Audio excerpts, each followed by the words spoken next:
صرف اور پھر آخر میں اس پہ بھی بات کروں گا کہ جو کل اسلام آباد میں حملہ ہوا اور پھر وہ جو محسن نقوی صاحب نے یہ بات کی کہ یہ تو پختونخوا کی عوام افغانستان سے اپنے آپ کو ڈسکنیکٹ کرے، آپ نہیں کر سکتے ہمیں ڈسکنیکٹ. یہ جو دہشت گردی ہے یہ پختونوں پر توپنے کے بجائے آپ کی جو پنجابی جرنیل ہے، جو پنجابی پالیسی ساز ہے، یہ ان کا قیادرہ ہے، یہ ان کی بنائی ہوئی پالیسی ہے، اس کا مورد الزام آپ ہمیں نہ ٹھہرائیں.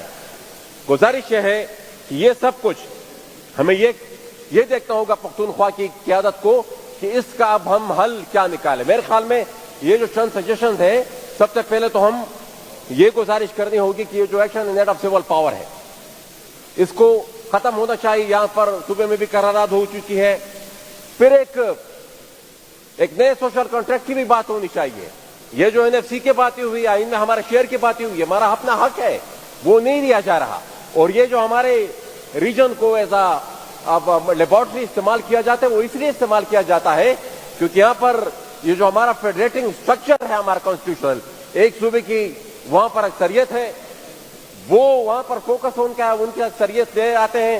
باقی 3 جو فیڈریٹنگ یونٹ تھے یا اسپیسیفکلی 2 جو فیڈریٹنگ یونٹ تھے، ان کو ہر قسم کے تجربے کے لیے اگر استعمال اسٹیبلشمنٹ کرے، پاکستان کی جو مین اسٹریم سیاسی قیادت ہے ان کی صحت پہ کوئی اثر نہیں پڑتا. ساتھ ہی ساتھ یہ جو اسامہ بن لادن کا کمیشن تھا، اس کی بھی میرے خیال میں اس طریقے سے مطالبہ ہونا چاہیے کہ اس کو بھی پبلک کیا جائے. پولیس کی بات ہوئی. پولیس میرے خیال میں ہم نے 2021 میں وزیرستان میں بھی ایک جرگہ کیا، تو اس میں بھی ہم نے یہ قرارداد پاس کی تھی کہ پچھلے دنوں بھی یہاں پر DGI اسٹار صاحب آئے تو انہوں نے کہا کہ 25,000 ہم نے آپریشن کیے. تو 25,000 آپریشن کے بعد بھی اگر یہ صورتحال صوبے کا کہ تقریباً ٹیک اوور ہو چکا ہے طالبان کا، پشاور سے آپ باہر نکلے تو تقریباً وہ عدالت ان کی ہے، فیصلے ان کے ہیں، احکامات ان کے ہیں، رٹ بھی ان کی ہے. تو میرے خیال میں جب 25,000 آپریشن کے بعد یہ سچویشن ہے تو کچھ عرصے کے لیے یہ اختیار وہ کسی اور کی بھی حوالے کر دے، اور اس کے لیے میرے خیال میں ایمرجنسی بیسس پر ایک نئی ایڈیشنل پولیس فورس ریکروٹ کی جائے، کیونکہ یہ تقریباً 1 ڈویژن سے زیادہ فورس تو صرف نارتھ وزیرستان میں ہے. وہ 35-40 ہزار کے قریب وہ فوجی جو ہے وہ مفت وہ نہیں رہ رہے، وہ ہمارے صوبے کے فنڈ سے ان کو اضافی سیکیورٹی الاؤنس جاتا ہے، اضافی تنخواہ ملتی ہے. تو یہ تنخواہ کیوں نہ اپنے پولیس کو ہم دیں. دوسری گزارش یہ ہوگی کہ ایک بات ہماری خصوصاً وہ لوگ جو کہتے ہیں کہ بھئی آپ آپریشن کے بھی خلاف ہیں، آپ مذاکرات کے بھی خلاف ہے، مجھے اس میں کوئی دو رائے نہیں ہے. میں بطور پولیٹیکل ورکر اس میں کنونس ہوں کہ طالبان کے ساتھ مذاکرات کسی صورت نہیں ہونی چاہیے. They want absolute power. وہ پاور چاہتے ہیں، پاور آپ دینے کو تیار ہیں، اسٹیٹ کی جو رٹ ہے وہ آپ سرنڈر کرنے کو تیار ہے.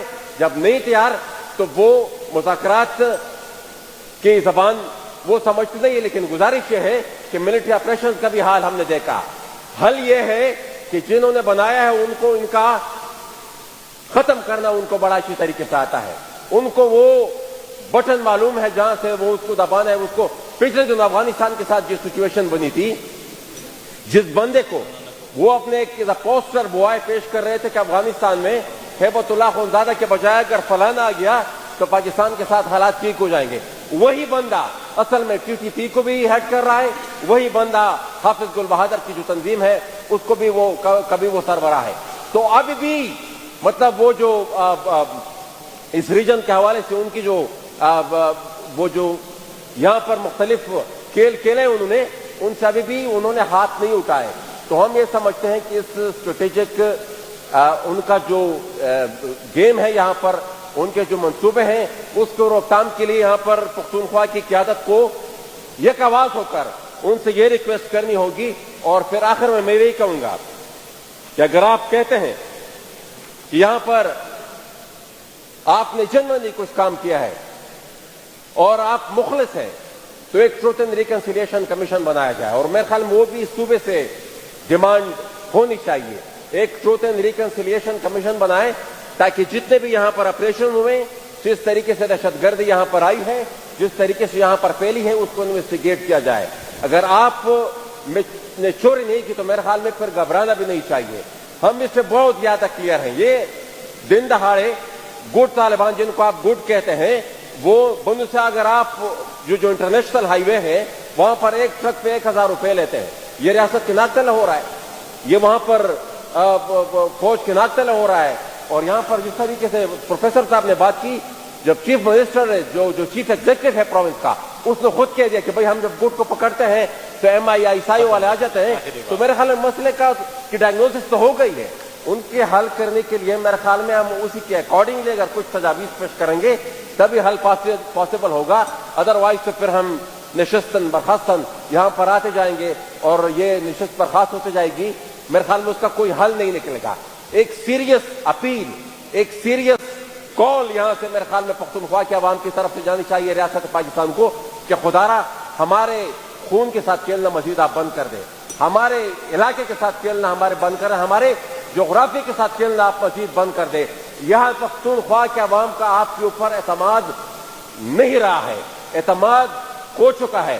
آپ آئندہ آنے والے وقت میں جو بھی منصوبہ جس طریقے کا بھی ہر بار یہاں پر لائے, عوام کا آپ کے اوپر ٹرسٹ نہیں ہے. جب عوام کا آپ کے اوپر ٹرسٹ نہیں ہے, آپ جو بھی کریں اس کا حل نہیں نکلے گا. جب عوام کا اعتماد کا حل ہوگا تو میرے خیال میں وہاں پر آپ کی موجودگی کی ضرورت نہیں ہوگی. دہشت گردی کا علاج پختونخوا کے عوام خود ہی نکال لے گی. Thank you very much.